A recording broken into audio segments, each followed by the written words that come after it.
So, Rachel Morin's murderer wants a fair trial. So this is Victor. I think that's all I need to say about his name.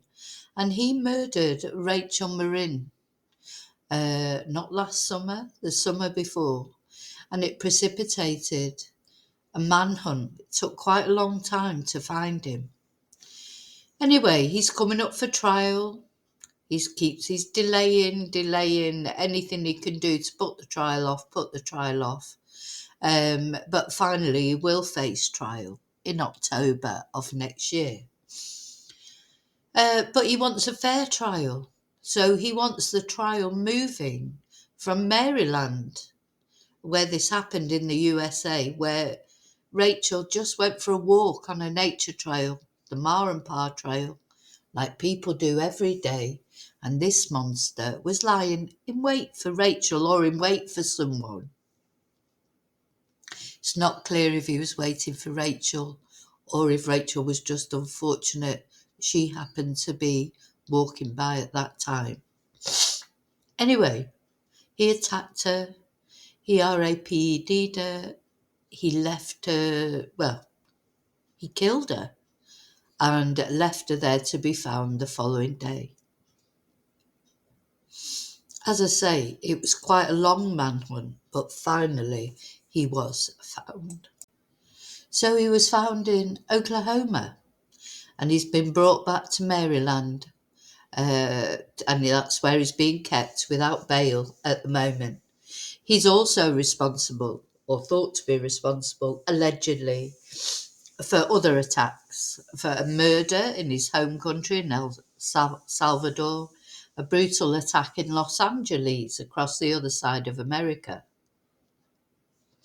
Now, this is creating, there's been a lot of talk because he's an illegal immigrant.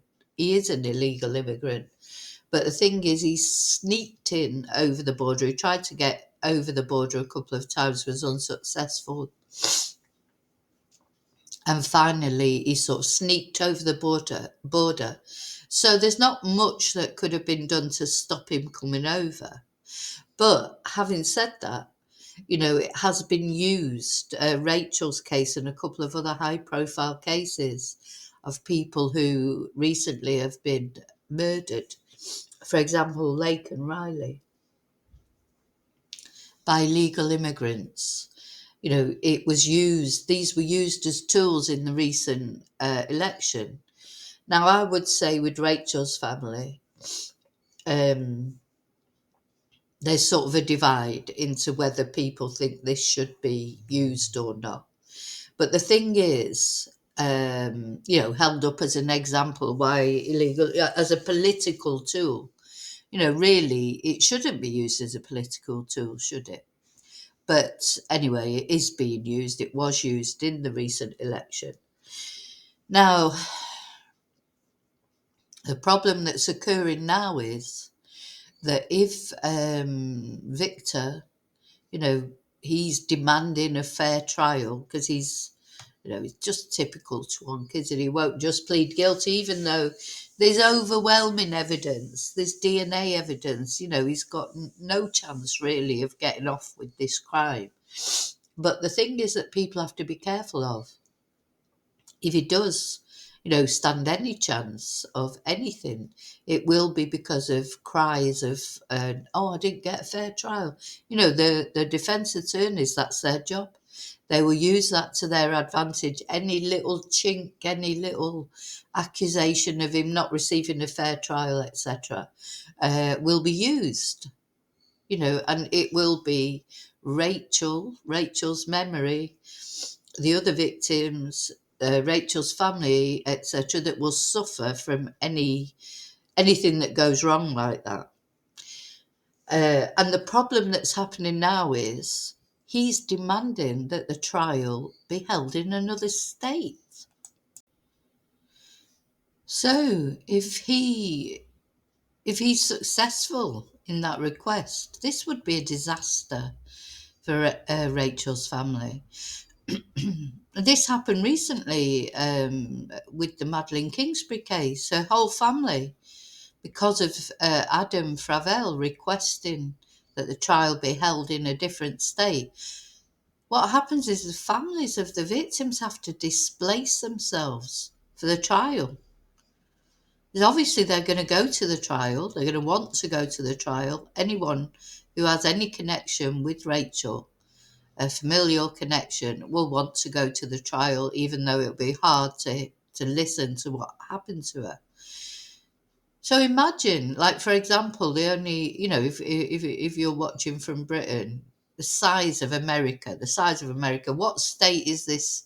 Is he going to get the trial moved to? If he's successful, of course, he might not be successful.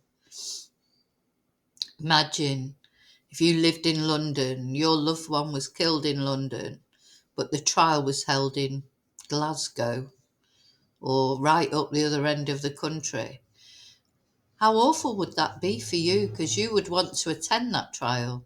You'd have to displace yourself. You'd have to pay for somewhere to stay.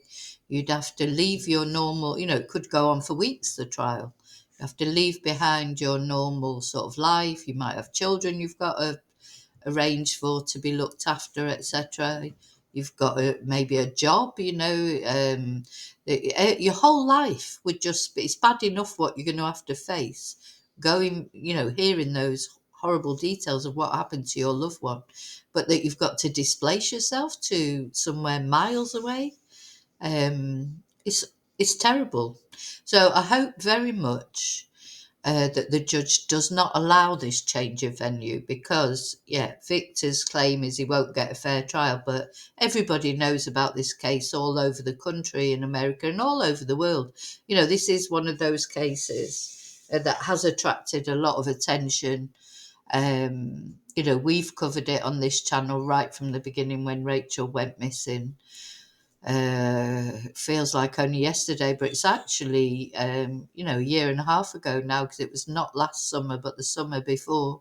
And then, of course, there was all those long months of, wondering where this killer was. And it turns out he was roaming around America. I mean, something has got to be done about this.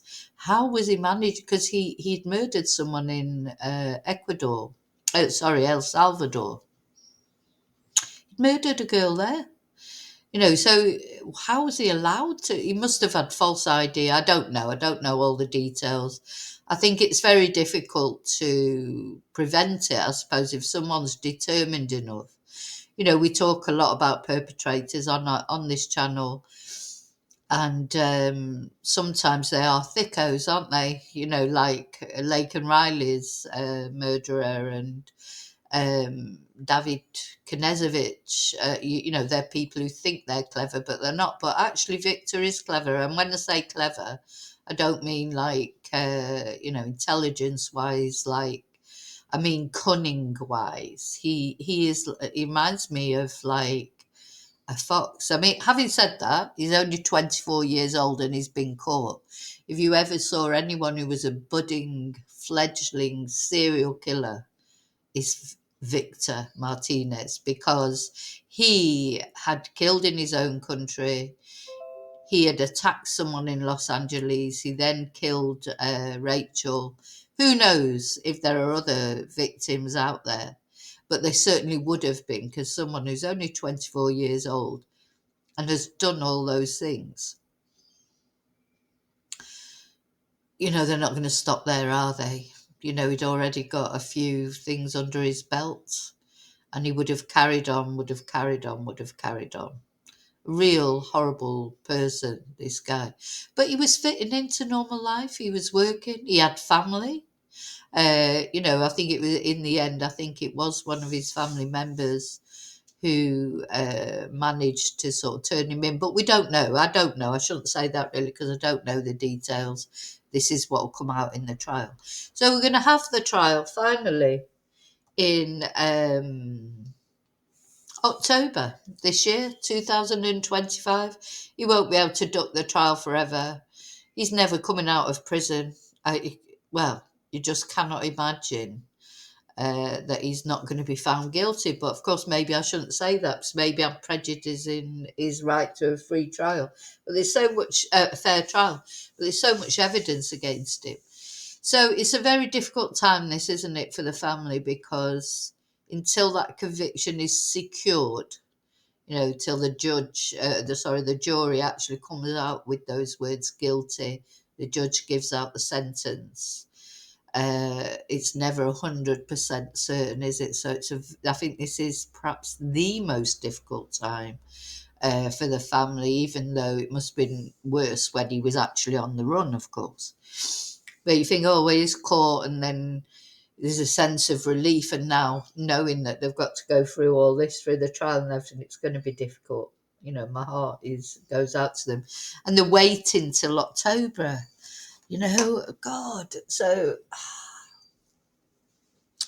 awful. The waiting is awful, isn't it? So they just want to get it out of the way. They want to hear that guilty verdict. They want him to go away for a long, long, long, long time, never to come out of prison. And then maybe then they can start to rebuild their lives, or you never move on from anything like this. You just learn to cope with it, I suppose. So bless Rachel, a mother of 5 children, now a grandmother as well, though she never got to see her grandchild on this mortal plane. But I still think that maybe she got to see her grandchild in the pre-life. You've got the afterlife, and then there's a pre-life as well. So maybe she did, that baby came out smiling. It's a very happy baby. I've been fortunate enough to see quite a bit of, videos of the baby. Very smiley, like is happy already. So maybe there's been some interaction with the baby and Rachel. So I just wanted to tell you about that. So I'll let you know when it's finally decided. Now, he may not get the change of venue. I hope he doesn't get the change of venue. I don't think it will make any difference to whether he gets fair trial or not. It's a well-known case. Where they're going to go, Alaska. This case is known all over America, so it won't matter which state he goes to. This case is known about. It's a real hot potato, isn't it, at the moment in America with illegal immigrants, etc. So this is talked about a lot, and I know that some of the family aren't happy with that, and others are sort of pushing that narrative, and that's everybody's personal decision, isn't it? But the thing that I think all of the family would be united on is they do not want this case to be tried in another state. So we will hope that the judge comes to the same conclusion and refuses to allow it to be held in a different place, because that would just make it that little bit easier for Rachel's family, that they don't have to displace themselves. As I say, America's a huge place. Which state are they going to take it to? And then the family are the ones that have got to go and, stay somewhere else and go and, at least it'd make it that bit easier if it was held locally, which of course it should be. It should be held locally. Oh, good Rachel. She was so beautiful. So, so just wanted to let you know about that. I'll see you really soon in the next video. Sorry about my voice croaking through this. I've got a little bit of a throat infection, I think. And until I see you again in the next video, may your God go with you. Bye.